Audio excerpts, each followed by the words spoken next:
नमस्कार विद्यार्थी मित्रांनो, स्वागत आहे आपलं यूट्यूब चॅनल बिग कॅम्प स्टडीमध्ये। तर मित्रांनो, नवीन जाहिरात निघालेली आहे आणि ही जाहिरात बृहन्मुंबई महानगरपालिकेची आहे। तर तुम्हाला सविस्तर माहिती सांगणार आहे आणि तब्बल 690 मित्रांनो जागा आहेत। तर सविस्तर मित्रांनो पूर्ण व्हिडिओ पहा आणि चॅनलला नवीन असेल तर मित्रांनो सबस्क्राईब करून ठेवा, म्हणजे असे जे एमपीएससीचे किंवा मित्रांनो सरळ सेवेच्या ज्या जाहिराती निघत असतात त्याची मित्रांनो माहिती आपलं चॅनल देत असतं।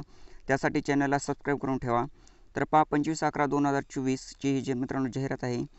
तर काय म्हटलं आहे जाहिरातीमध्ये, तुम्हाला सर्व माहिती सांगणार आहे कशाच्या जागा आहेत, तर कशाच्या मित्रांनो किती जागा आहेत आणि यासाठी पात्रता काय लागणार आहे, त्यासाठी वय काय लागणार आहे, सर्व तुम्हाला माहिती सांगणार आहे। आणि हा मित्रांनो व्हिडिओ तुमच्यासाठी ह्या शैक्षणिक अर्हतेमध्ये तुम्ही बसत नसाल तर तुमचे जे नातेवाईक मित्रांनो बसत आहेत, मित्रांनो तुमचा भाऊ बसत असेल किंवा बहीण बसत असेल किंवा फ्रेंड सर्कलमध्ये मित्रांनो बसत असेल कोण, तर त्यांच्या मित्रांपर्यंत मित्रांनो हा व्हिडिओ पोहोचवा।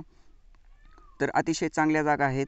तर पहा, महानगरपालिका आयुक्त यांच्या मंजुरी क्रमांक 10 मित्रांनो MGCF 4555 दिनांक 10/10/2024 नुसार बृहन्मुंबई महानगरपालिकेतील नगर अभियंता खात्याच्या आस्थापनेवरील विविध अभियंता संवर्गातील खालील तक्त्यात नमूद केलेली रिक्त पदे सरळ सेवेने भरवायची आहेत।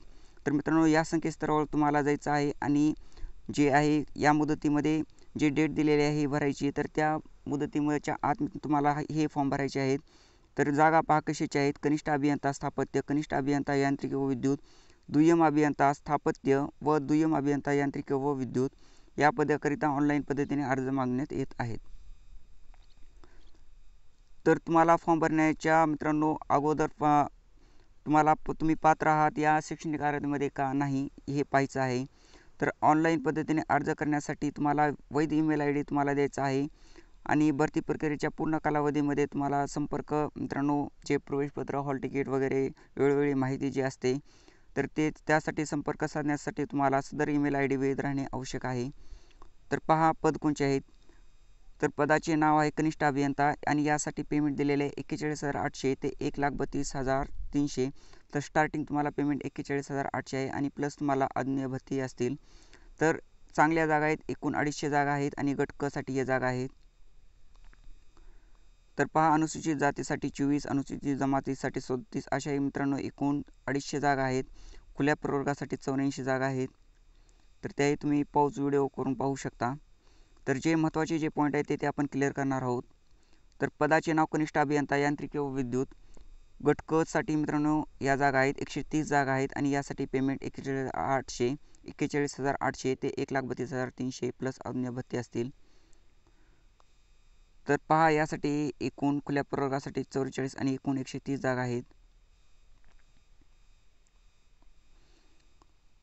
तर नेक्स्ट पद पहा, पदाचे नाव दुय्यम अभियंता स्थापत्य, यासाठी पेमेंट श्रेणी गट ब म्हणजे क्लास 2 साठी हे पद आहे आणि एकूण जागा 233 आहेत।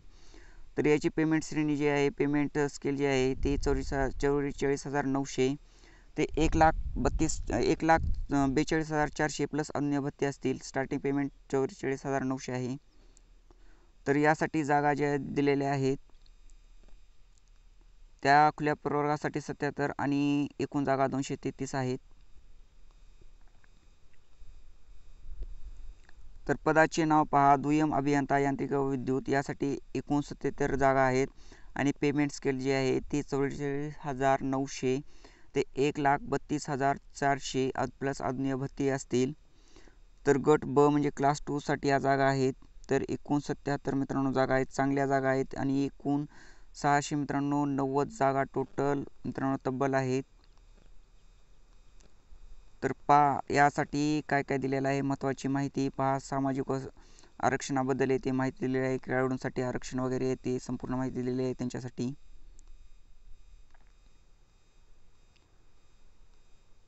तर नंतरचा जो महत्त्वाचा पॉईंट आहे शैक्षणिक अर्हता। तर शैक्षणिक अर्हता पहा, कनिष्ठ अभियंता स्थापत्य पदाकरिताची शैक्षणिक अर्हता खालीलप्रमाणे असेल। तर उमेदवारांनी SSC वा समकक्ष परीक्षेनंतर 3 वर्षांची स्थापत्य वा कन्स्ट्रक्शन टेक्नॉलॉजीमधील वा पब्लिक हेल्थ इंजिनिअरिंगमधील पदविका संपादित केलेली असावी, म्हणजे डिप्लोमा असावा तुमचा। तर कनिष्ठ अभियंता पदी सरळ सेवेने नियुक्तीसाठी अभियांत्रिकी पदविका प्राप्त करणाऱ्या उमेदवारांनी कर्मचाऱ्यांनी अखिल भारतीय तंत्र शिक्षण परिषद AICTE तंत्र शिक्षण संचालनालय DTE यांनी ज्या विद्यापीठ किंवा शैक्षणिक संस्थांना अभियांत्रिकी पदविका अभ्यासक्रमांसाठी मान्यता दिली आहे अशा शैक्षणिक संस्था विद्यापीठामधून पदविका प्राप्त करणे आवश्यक आहे।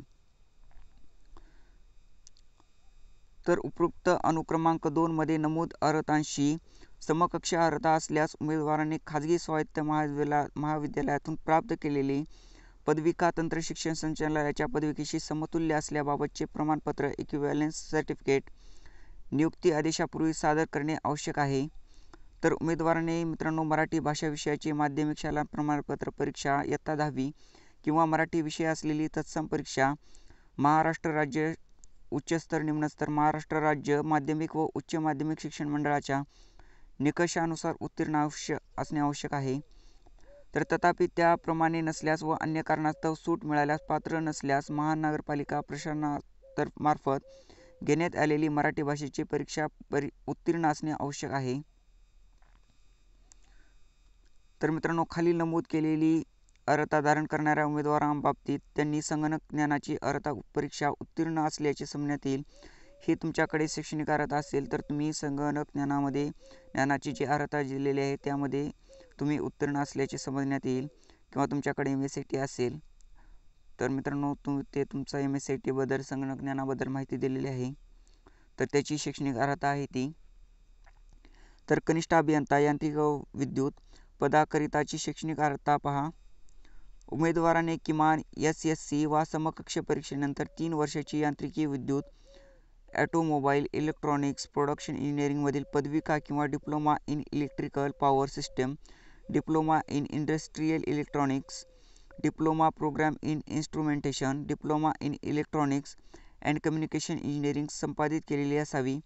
तर कनिष्ठ अभियंता पदी सरळ सेवेने नियुक्तीसाठी मित्रांनो AICTE तंत्र शिक्षण किंवा संचालनालय DTE हे तुमच्याकडे असेल तरी तुम्ही पात्र आहात। तर तुमच्याकडे मराठी भाषेचे ज्ञान तुमच्याकडे 10वी किंवा 12वी मध्ये तुमचा जर मराठीचा मित्रांनो मराठी भाषा घेऊन जर तुम्ही उत्तीर्ण झालेला असाल तर उत्तीर्ण आवश्यक आहे आणि ते जर तुमच्याकडे नसेल तर तथापि त्याप्रमाणे नसल्यास व अन्य कारणास्तव सूट मिळाल्यास पात्र नसल्यास महानगरपालिका प्रशासनामार्फत घेण्यात आलेली मराठी भाषेची परीक्षा उत्तीर्ण असणे तुम्हाला आवश्यक आहे। तर संगणक ज्ञानाबद्दल खालील नमूद केलेल्या अर्हता धारण करणाऱ्या उमेदवारांबाबतीत त्यांनी संगणक ज्ञानाची अर्हता परीक्षा उत्तीर्ण असल्याचे समजण्यात येईल। जर मित्रांनो तुमच्याकडे अखिल भारतीय तंत्र शिक्षण परिषद नवी दिल्ली AICTE मार्फत मान्यता प्राप्त सर्व पदवी व पदविका सर्व अभियांत्रिकी शाखा प्राप्त उमेदवार तर यामध्ये तुम्हाला Indian certificate of school education AICSE ICSE यांच्यामार्फत मान्यताप्राप्त इयत्ता 10वी व 12वी परीक्षेच्या अभ्यासक्रमामध्ये असलेले संगणक व माहिती तंत्रज्ञान संबंधित विषय घेऊन उत्तीर्ण। तसेच राज्य शासनाने बृहन्मुंबई महानगरपालिकेने संगणक ज्ञानाबाबत वेळोवेळी प्रसारित केलेली परिपत्रके अंमलात येतील। तर येथे संगणक ज्ञानाबाबत काय आहे पहा। उमेदवार DOE-ACC सोसायटीचे CCC किंवा O स्तर किंवा A स्तर किंवा B स्तर किंवा C स्तर या स्तरावरील प्रमाणपत्र किंवा महाराष्ट्र राज्य उच्च आणि तांत्रिक शिक्षण मंडळाचे MSCIT किंवा जी तर मित्रांनो प्रत्येक विद्यार्थ्याकडे सरासरी MSCIT परीक्षा उत्तीर्ण असतोच तर त्याबद्दल इथे माहिती दिलेली आहे अर्हता दिलेली आहे शैक्षणिक अर्हता। तर दुय्यम अभियंता स्थापत्य याबाबत पहा पदाकरिता शैक्षणिक अर्हता खालीलप्रमाणे आहे। तर ज्यांनी मान्यता प्राप्त विद्यापीठाची स्थापत्य अभियांत्रिकीमधील पदवी तर मित्रांनो वरी डिप्लोमा होता इथे डिग्री आहे तर पदवी महाराष्ट्र शासनाने पदवी समतुल्य असल्याचे घोषित केलेली किंवा जे इन्स्टिट्यूशन ऑफ इंजिनियर्स इंडिया या संस्थेची स्थापत्य अभियांत्रिकीमधील असोसिएट मेंबरशिप एक्झामिनेशन चे भाग A व B उत्तीर्ण झाले आहेत किंवा ज्यांनी असोसिएट मेंबरशिप एक्झामिनेशनचे भाग A व B या सूट देण्यासाठी मान्यता दिलेल्या स्थापत्य अभियांत्रिकीमधील पदवी प्राप्त केली आहे किंवा इथे दिलेले आहे जे अशा अभियांत्रिकी संस्थेचे सहयोगी सभासद आहेत की ज्यांनी स्थापत्य अभियांत्रिकीमधील परीक्षा देऊन त्या संस्थेचे सभासदत्व institute of mechanical engineers India या संस्थेशी त्यांच्याशी समकक्ष म्हणून मान्यता केली आहे। तर दुय्यम अभियंतापदी सरळ सेवेने नियुक्तीसाठी अभियांत्रिकी पदवी प्राप्त करणाऱ्या या उमेदवारांनी कर्मचाऱ्यांनी अखिल भारतीय तंत्रशिक्षण परिषद, AICTE तंत्रशिक्षण संचालनालय, DTE यांनी ज्या विद्यापीठ किंवा शैक्षणिक संस्थांना अभियांत्रिकी पदवी अभ्यासक्रमांसाठी मान्यता दिली आहे अशा शैक्षणिक संस्था विद्यापीठामधून पदवी प्राप्त करणे आवश्यक आहे. तर उमेदवार DOE-CC सोसायटीचे CCC किंवा O स्तर किंवा A स्तर किंवा B स्तर किंवा C स्तर या स्तरावरील प्रमाणपत्र किंवा महाराष्ट्र राज्य उच्च आणि तंत्रशिक्षण मंडळाचे MSCIT किंवा GECTचे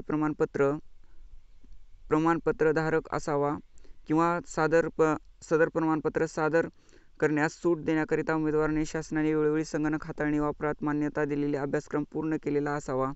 तथापि नियुक्तीच्या वेळी उमेदवाराजवळ सदर प्रमाणपत्र नसल्यास तिने शासनाने विहित केलेली MSCIT ची परीक्षा नेमणुकीच्या दिनांकापासून 2 वर्षाच्या आत उत्तीर्ण होणे आवश्यक आहे.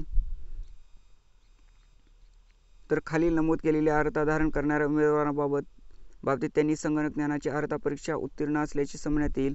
तर महाराष्ट्र राज्य माध्यमिक व उच्च माध्यमिक मंडळाच्या मान्यताप्राप्त इयत्ता 10वी व 12वी परीक्षेच्या अभ्यासक्रमामध्ये असलेली संगणक व माहिती तंत्रज्ञान संबंधी विषय घेऊन उत्तीर्ण. तर मित्रांनो, हे समजण्यात येतील. तर पहा येथे पदनाम दुय्यम अभियंता, त्यासाठी दुय्यम अभियंता यांत्रिकी व विद्युत यासाठी शैक्षणिक अर्हता पहा. ज्यांनी मान्यताप्राप्त विद्यापीठाची यांत्रिकी व विद्युत किंवा ऑटोमोबाईल अभियांत्रिकीमधील पदवी, इलेक्ट्रॉनिक्स प्रोडक्शन अभियांत्रिकीमधील पदवी किंवा bachelor in engineering electronics and power engineering Maharashtra शासनाने पदवी समतुल्य असल्याचे घोषित केलेली तत्सम अर्हता किंवा जे इन्स्टिट्यूशन ऑफ इंजिनियर्स इंडिया या संस्थेची यांत्रिकी व विद्युत किंवा ऑटोमोबाईल अभियांत्रिकीमधील असोसिएट मेंबरशिप एक्झामिनेशनचे भाग A व B उत्तीर्ण झाले आहेत किंवा त्यांनी असोसिएट मेंबरशिप एक्झामिनेशनचे भाग A व B या सूट देण्यासाठी मान्यता दिलेल्या यांत्रिकी व विद्युत किंवा ऑटोमोबाईल अभियांत्रिकीमधील पदवी प्राप्त केली आहे किंवा जे अशा अभियांत्रिकी संस्थेचे सहयोगी सभासद आहेत की यांत्रिकी व विद्युत किंवा ऑटोमोबाईल अभियांत्रिकीमधील परीक्षा देऊन ज्या संस्थेचे सभासदत्व institute of mechanical engineers India या संस्थेने त्यांच्याशी समकक्ष म्हणून मान्यता केली आहे.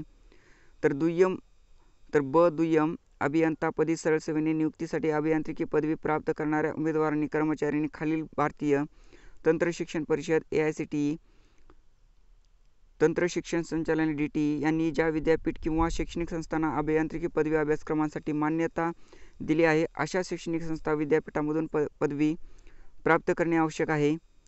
तर येथे मित्रांनो तुमची MSCIT ही लागणार आहे तुम्हाला. तर किंवा मध्ये खूप दिलेला आहे. तर पहा नंतरचा जो महत्त्वाचा पॉईंट वयोमर्यादा. तर अराखीवसाठी खुल्या प्रवर्गातील उमेदवारांसाठी किमान 18 वर्ष आणि कमाल 38 वर्ष आहे. तर मागास प्रवर्गातील उमेदवारांसाठी किमान 18 वर्ष व कमाल 43 वर्ष आहे. तर येथे पहा तुम्ही प्रकल्पग्रस्तासाठी 45 वर्ष, भूकंपग्रस्तासाठी 45 वर्ष असे मित्रांनो सर्व तुम्हाला दिलेला आहे. व्हिडिओ पॉज करून हे तुम्ही पाहू शकता. तर कनिष्ठ अभियंता स्थापत्य व कनिष्ठ अभियंता यांत्रिकी व विद्युत या पदाकरिता निवडीचे जे निकष आहेत ते पहा येथे दिलेला आहे. अरकारी परीक्षा. तर SSC म्हणजे तुम्हाला खुल्यासाठी 50% असणे आवश्यक आहे. तर सर्व मागासवर्गीय उमेदवारांसाठी 45%. तर पदविकासाठी खुल्या प्रवर्गासाठी 50%, सर्व मागासवर्गीय प्रवर्गासाठी 45% आहेत. तर पहा तुमची परीक्षा कशी होणार आहे. तर तुम्हाला सामान्य ज्ञानसाठी 20 प्रश्न असतील आणि 20 गुण. बौद्धिक क्षमता तर तुमचे एकूण प्रश्नाची संख्या 100 आणि एकूण गुण 100 असतील. त्यामध्ये तुम्हाला तांत्रिक ज्ञान यासाठी 60 प्रश्न असतील आणि 60 गुण असतील. तर बौद्धिक क्षमता यासाठी 20 गुण आणि 20 मार्क असतील. तर वेळ तुम्हाला 90 मिनिटे आहे. परीक्षेचे स्वरूप वस्तुनिष्ठ आहे. तर तुम्हाला 45% गुण आवश्यक आहे घेणे. तर येथे महत्त्वाच्या सूचना दिलेल्या आहेत. येथे तुम्हाला निगेटिव्ह मार्किंग ही दिलेली आहे. या परीक्षेसाठी निगेटिव्ह मार्किंग असेल तर मुख्य परीक्षा घेण्यात येणार नाही. तर पहा दुय्यम अभियंता स्थापत्य व दुय्यम अभियंता यांत्रिकी व विद्युत या पदाकरिता निवडीचे निकष जे आहे तर SSC साठी खुल्या प्रवर्गासाठी 50%, सर्व मागासवर्गीयासाठी प्रवर्गासाठी 45%. तर HSC किंवा पदविका यासाठीही तुम्हाला मित्रांनो जी पदविका यासाठी तुम्हाला 50% खुल्या प्रवर्गासाठी आणि सर्व मागासवर्गीय प्रवर्गासाठी 45%, तर पदवी AICTE DTE मान्यताप्राप्त संस्थेकडून यासाठी तुम्हाला 50% खुल्या प्रवर्गासाठी, सर्व मागासवर्गीय प्रवर्गासाठी 45%. तर पहा, ही जी परीक्षा आहे तुम्हाला वस्तुनिष्ठ असेल, 90 मिनिटं तुम्हाला वेळ असेल आणि एकूण गुण 100 आणि एकूण प्रश्नाची संख्या 100 असेल. तांत्रिक ज्ञान यासाठी तुम्हाला 60 असतील गुण आणि 60 असतील प्रश्न. तुम्हाला यासाठी 45% गुण घेणे आवश्यक आहे या परीक्षेमध्ये. तर येथे महत्त्वाच्या सूचना दिलेल्या आहेत. नंतरचा जो महत्त्वाचा पॉईंट आहे, तर मित्रांनो तुम्हाला ऑनलाईन अर्ज सादर करण्याची पद्धत येथे दिलेली आहे. सर्व तुम्ही पाहून घेऊ शकता. तर ऑनलाईन अर्ज करण्याची मार्गदर्शक सूचना येथे दिलेल्या आहेत. तर ऑनलाईन अर्ज करण्याचे जे वेळापत्रक आहे ते 26/11/2024 ते 16/12/2024. वेळ रात्री 11:59 मित्रांनो वाजेपर्यंत, म्हणजे जवळजवळ 12पर्यंत असेल. तर नेट बँकिंगद्वारे अर्ज शुल्क जमा करण्याचा कालावधी येथे दिलेला आहे. तर ऑनलाईन परीक्षेचा जो दिनांक आहे तो या मित्रांनो संकेतस्थळावर प्रसिद्ध करण्यात येईल. तर परीक्षा शुल्क पहा, खुल्या प्रवर्गातील उमेदवारांना रुपये 1000 असेल, तर मागास प्रवर्गातील उमेदवारांना 900 रुपये असेल. तर मित्रांनो चांगल्या जागा आहेत, नक्की तुम्ही फॉर्म भरा. शैक्षणिक अर्हतेमध्ये खूप मित्रांनो दिलेलं आहे किंवा मध्येही दिलेलं आहे. तुमचा डिग्री, डिप्लोमा इंजिनिअरिंगमध्ये झालेला असेल, सिव्हिल किंवा मेकॅनिकलमध्ये, तर सर तुम्ही फॉर्म भरू शकता.